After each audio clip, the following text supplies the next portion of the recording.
അപ്പോൾ ഇപ്പോൾ ഈ 1600 രൂപ വിധവ പെൻഷനിൽ ആങ്കർ മനസ്സിലാക്കേണ്ടത് 500 രൂപ യൂണിയൻ ഗവൺമെന്റിന്റെ വിഹിതമാണ്. 1100 രൂപ നമ്മുടെ സംസ്ഥാന സർക്കാരിന്റെ വിഹിതമാണ്. അങ്ങേക്കറിയുമോ നമ്മുടെ അന്നക്കുട്ടിക്കും മറിയയ്ക്കും കേരളത്തിലെ നമ്മുടെ വിധവകൾക്ക് കിട്ടേണ്ട 1600-ൽ 500 രൂപ RSS നിയന്ത്രിക്കുന്ന യൂണിയൻ ഗവൺമെന്റ് നൽകാതായിട്ട് 24 മാസം തികയുകയാണ്. അപ്പൊ അങ്ങനെയാണ് സംഗതികളുടെ കിടപ്പ്. അതായത് ഒരന്നക്കുട്ടിയും മറിയയും ഉൾപ്പെടെ കേരളത്തിലെ 10,000-കണക്കിന് വിധവമാരോട് യൂണിയൻ ഗവൺമെന്റ് പറയുന്നത്, നീയൊക്കെ കേരളത്തിലെ വിധവയാണെങ്കിൽ നിനക്കൊന്നും ഞങ്ങൾ കാശ് തരില്ല.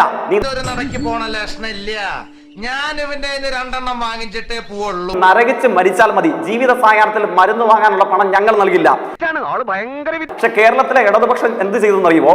ഈ 24 മാസമായി, അതായത് ശരാശരി ഒരാൾക്ക് 6000 രൂപ വെച്ച് 12,000 രൂപ വീതം അന്നക്കുട്ടി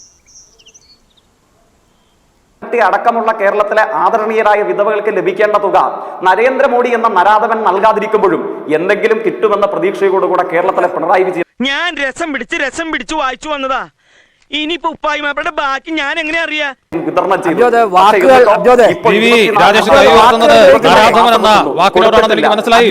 സമയം കിട്ടുമ്പോൾ മറുപടി പറഞ്ഞോളൂ രാജേഷ്. ഞാൻ ഇടയ്ക്ക് വെറുതെ കണഗുണാന്ന് പറഞ്ഞിട്ട് എന്താ കാര്യം? കാശ്മീർ പാകിസ്ഥാൻ കൊടുത്ത ആ പ്രശ്നം തീർന്നില്ലേ? ഇടയ്ക്ക് ജയിക്ക് സംസാരിക്കുമ്പോൾ ഇടപെടാത്തത് ജയിക്ക് പറഞ്ഞു തീർക്കട്ടെ. ജയിക്കിനും സണ്ണി ജോസഫിനും കൊടുത്ത അത്രയും സമയം തന്നെ ഞാൻ രാജേഷിന് തരും. പെണ്ണ് സംസാരിക്കുന്നതിനിടയ്ക്ക് ഡോയ് കൂയിന്നൊന്നും ഒച്ചുണ്ടാക്കരുത്. Boss continue. അബ്ജോദ് ഇങ്ങനെയുള്ള വാക്കുകളെ പ്രോത്സാഹിപ്പിക്കരുത്. അബ്ജോദ് ഇടപെടണം, അല്ലെന്നുണ്ടെങ്കിൽ എന്നെ ചർച്ച ചെയ്യുന്ന ഒഴിവാല്ല. 24 മാസക്കാലമായി, ഞാൻ നല്ല ബോധ്യത്തോടു കൂടെ പറയുന്നു, 24 മാസമായി എന്റെ കേരളത്തിലെ CPM-കാരും CPM തോൽക്കാനും CPM ഇല്ലാതാകാനും ആഗ്രഹിക്കുന്ന വിധവകൾക്ക് അവനെ ഒതുക്കുക എന്ന് പറയുന്നത് അത്ര എളുപ്പമുള്ള കാര്യമല്ല. പൈസ കൊടുക്കാതിരിക്കുന്ന ഒരു ഭരണാധികാരിയെ ഏറ്റവും മാന്യമായ നിലയിൽ ഞാൻ നരാർന്നവെന്ന് പറയും. കേരളത്തിൽ ഉച്ചക്കഞ്ഞിക്ക് വിഹിതം കൊടുക്കാത്ത കേരളത്തിലെ വിധവകൾക്കാണെങ്കിൽ പൈസ കൊടുക്കില്ല എന്ന് പറയുക.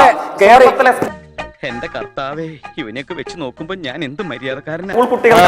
ക്ഷമിക്കണം ജയിക്ക്, നമുക്ക് ഈ ചർച്ച തുടരുന്നതിന് വേണ്ടിയാണ് രാജേഷ് ചർച്ച ബഹിഷ്കരിക്കുകയാണ്. സോറി, ഇന്ന് എനിക്ക് തുടരാൻ ബുദ്ധിമുട്ടുണ്ട്. ജയിക്ക് ആ പരാമർശം പിൻവലിക്കുമെന്ന് ഞാൻ കരുതുന്നു. അല്ല, അമേരിക്ക പോകുന്ന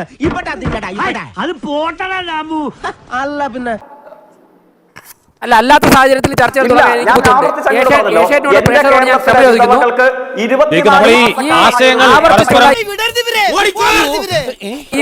ാണല്ലോ ഇത്തരം ചർച്ചകൾ നടക്കുന്നത്.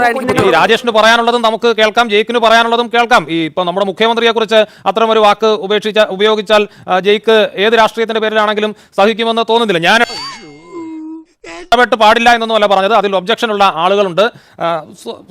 ഈ സാഹചര്യത്തിൽ അത് ഉപയോഗിക്കണമെന്ന് ജയിക്കിന് നിർബന്ധം ഉണ്ടാവില്ലെന്ന് തന്നെയാണ് ഞാൻ കരുതുന്നത്. ചർച്ച എനിക്കിത് കണ്ടിട്ട് ചിരിയാ വരുന്നത്. മുഖ്യമന്ത്രി വിമർശനത്തിന് അതീതനൊന്നുമല്ലോ. ഒരു മിനിറ്റ്, മുഖ്യമന്ത്രി ഞാൻ CPM പ്രതിയോട് ഒരു മിനിറ്റ്. അതായത് പ്രധാനമന്ത്രിയെ വിമർശിക്കുന്നതിൽ എനിക്ക് വിയോജിപ്പില്ല, അത് അവരുടെ രാഷ്ട്രീയമാണ്. ഈ സംസാരിക്കുന്ന വ്യക്തിയെ ആദ്യം അറസ്റ്റ് ചെയ്ത് ലോകപ്പിലാണ്. ഇത് ഇടങ്ങേറായിട്ട് വരിക. പക്ഷേ ഞാൻ ഒരു തവണ പറഞ്ഞു, ഇത്തരം വാക്ക് പ്രോത്സാഹിപ്പിച്ചുകൊണ്ട് എനിക്ക് ചർച്ചയിൽ തുടരാൻ പറ്റില്ല. ആ വാക്കിൽ തന്നെ അദ്ദേഹം വീണ്ടും ആവർത്തിച്ചുകൊണ്ട് ഉറച്ചു നിൽക്കുകയാണെന്നുണ്ടെങ്കിൽ ഏഷ്യാനെറ്റിനോടും പ്രേക്ഷകരോട് ഞാൻ ക്ഷമ ചോദിക്കുന്നു, എന്നെ ചർച്ചയിൽ നിന്ന് ഒഴിവാകാൻ അനുവദിക്കണം. അട്ടിക്കൂട്ടുന്ന കോലാഹലങ്ങളൊക്കെ എന്തിനാന്നാ ചോദിച്ചേ? അതാണോ? അതൊക്കെ ചേട്ടന്മാരുടെ തീരുമാനം. ജയിക്ക്, നമുക്ക് ചർച്ച തുടരാം. ആ പരാമർശം ഒഴിവാക്കിയാൽ മതി.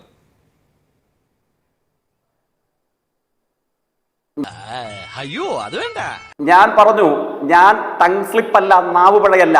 എന്റെ കേരളത്തിലെ വിധവകൾക്ക് 500 ഈ നിലയിൽ ചർച്ച തുടർന്നുകൊണ്ട് പോകാൻ ബുദ്ധിമുട്ടുണ്ട്. നീ ഒന്നും പണയണ്ട. രാജേഷ് എന്തായാലും ചർച്ച ബഹിഷ്കരിക്കും. ജയിക്ക് ആ വാക്ക് ഉപയോഗിക്കണമെന്ന് ജയിക്ക് വാശിയോടെ നിൽക്കുന്നത് എന്താണെന്ന് എനിക്ക് മനസ്സിലാവുന്നില്ല. അതല്ലെങ്കിലും ജയിക്ക് പങ്കുവെക്കാൻ ഉദ്ദേശിച്ച ആശയമൊക്കെ അവിടെ വന്നിട്ടുണ്ട്. ഞാൻ പറഞ്ഞു, ഞാൻ ആവർത്തിച്ച് ഞാൻ വിശദീകരിച്ചു, എന്റെ കേരളത്തിലെ സ്കൂൾ കുട്ടികൾക്ക് ശരിയാണ് ജയിക്ക്, ഈ ഭാഷാ പ്രയോഗം നിന്നോട് പറഞ്ഞിട്ട് ഒരു കാര്യമില്ല, പോയി ഉറങ്ങും.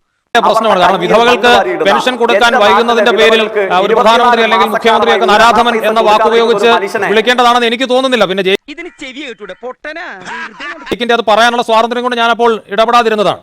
നമ്മളിവിടെ വർഗീയ കലാപത്തെക്കുറിച്ചോ യുദ്ധത്തെക്കുറിച്ചോ ഒന്നും അല്ലല്ലോ ചർച്ച ചെയ്യുന്നത്. പെൻഷൻ കൊടുക്കാൻ വൈകിയ ആളുകളുണ്ട്. അത് മുൻ സർക്കാർ, സംസ്ഥാന സർക്കാർ വൈകിയിട്ടുണ്ട്, ഇപ്പോഴത്തെ സംസ്ഥാന സർക്കാർ വൈകുന്നുണ്ട്.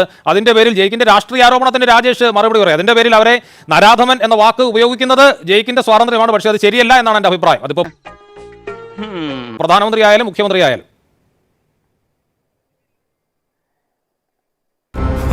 പിന്നെ ഇന്ത്യൻ പ്രധാനമന്ത്രിയെ ഈ കാര്യങ്ങളുടെ അടിസ്ഥാനത്തിൽ അങ്ങ് മനുഷ്യത്വ വിരുദ്ധത കാണിക്കുന്ന ഒരു നരാധവനാണ് എന്നുള്ള എന്റെ വിമർശനം എന്റെ അടിയുറച്ച രാഷ്ട്രീയ ബോധ്യമാണ്. അതൊരു അതെ ഇടഞ്ഞ ഞാൻ കൊല കൊമ്പനാ, കൊല കൊമ്പൻ. ഇടഞ്ഞില്ലെങ്കിലോ കൊലയില്ലാത്ത കൊമ്പൻ. പച്ചത്തെറിയല്ല, അതൊരു അശ്ലീലമല്ല. അതൊക്കെ ആരൊക്കെ എന്തൊക്കെ വിളിക്കുന്നു എന്നുള്ളത് നമുക്ക് എല്ലാവർക്കും അറിയാമല്ലോ. മാന്യമായ എന്റെ രാഷ്ട്രീയ വിമർശനമാണ്. ഞാൻ അതിൽ നിന്ന് ഒരക്ഷരം പിൻവലിക്കുന്നില്ല, ഒരണുവിട വ്യതിചലിക്കുന്നില്ല. നമ്മളൊക്കെ ഈ സൗഹാർദ്ദപരമായി ചർച്ച തുടങ്ങുകയും അവസാനിക്കുകയും, ഞാനാണെങ്കിൽ ഇന്ന് ആദ്യത്തെ 14 മിനിറ്റിന് ശേഷം ജയിക്ക് തന്നെ സൂചിപ്പിച്ചതുപോലെ ഒരു തരത്തിലും ഇടപെടാതെ ജയിക്കിന് പറയാനുള്ളത് മുഴുവൻ കേൾക്കുക. എനിക്കിടയ്ക്ക് ചോദിക്കാനുണ്ട്, ചോദ്യങ്ങളുണ്ട്. നിനക്ക് എങ്ങനെ സാധിക്കുന്നത്? എനിക്ക് ഒരൊത്തും പിടിയും കിട്ടുന്നില്ല നിന്റെ. ജയിക്ക് ഞാൻ ചോദിച്ചതിലേക്ക് വരുന്നില്ല, പക്ഷെ അതൊന്നും ചോദിക്കാതെ ഇരിക്കുന്നത് ജയിക്കിന് പറയാനുള്ളത് പറഞ്ഞ് അവസാനിച്ചിട്ട് വി രാജേഷിലേക്ക് പോവുകയാണ്. ജയിക്ക് അത് പറഞ്ഞപ്പോഴേ ഞാൻ ശ്രദ്ധിച്ചു, ഇത് സ്വാഭാവികമായും രാജേഷിന് ഒബ്ജക്ഷൻ ഉണ്ടാകും.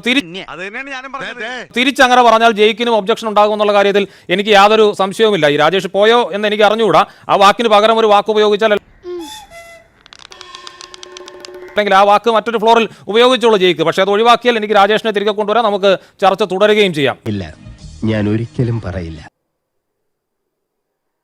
ഇല്ല, ഞാൻ അങ്ങോട്ട് പറഞ്ഞല്ലോ, ആവർത്തിച്ച് ഒരേ കാര്യത്തിൽ തന്നെ മറുപടി പറഞ്ഞുകൊണ്ടിരിക്കുന്നതിൽ എനിക്കും ബുദ്ധിമുട്ടുണ്ട്.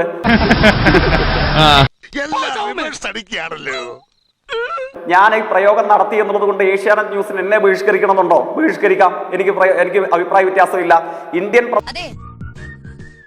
ഇവിടെ പാചകത്തിന് വന്നിരിക്കുന്ന ആളല്ലേ അതിന്, എന്നിട്ട് എത്ര വാചകം? ഇന്ത്യൻ പ്രധാനമന്ത്രി കേരളത്തോട് സ്വീകരിക്കുന്ന നയങ്ങളിൽ പ്രതിഷേധിച്ചുകൊണ്ട് വിധവകൾക്ക് കാശ് കൊടുക്കാത്തതും സ്കൂൾ കുട്ടികളുടെ ഉച്ചക്കഞ്ഞിയിൽ മണ്ണ് വാരിയിടുന്നതും കേരളത്തെ ഞെക്കിക്കൊല്ലാൻ നോക്കുന്നതുമായ പ്രശ്നങ്ങളിൽ ഞാൻ അദ്ദേഹത്തെ നരാധവനെന്ന് വിളിച്ചു എന്നത് എന്റെ രാഷ്ട്രീയ നിലപാടാണ്. ചെയ്യുന്ന പണി വെടിപ്പായിട്ട് ചെയ്യണം, മനസ്സും കരങ്ങളും ഒരേ സ്ഥലത്ത് നിലനിർത്തണം. ആ രാഷ്ട്രീയ നിലപാട് ഞാൻ ഉയർത്തിപ്പിടിക്കുന്നു. ഞാൻ അത് തിരുത്തുന്നില്ല എന്നുള്ളത് കൊണ്ട് ഏഷ്യാനെറ്റ് ന്യൂസിൽ എന്നെ ബഹിഷ്കരിക്കാം. നിങ്ങളുടെ ജനാധിപത്യപരമായ അവകാശമായി ഞാൻ അതിനെ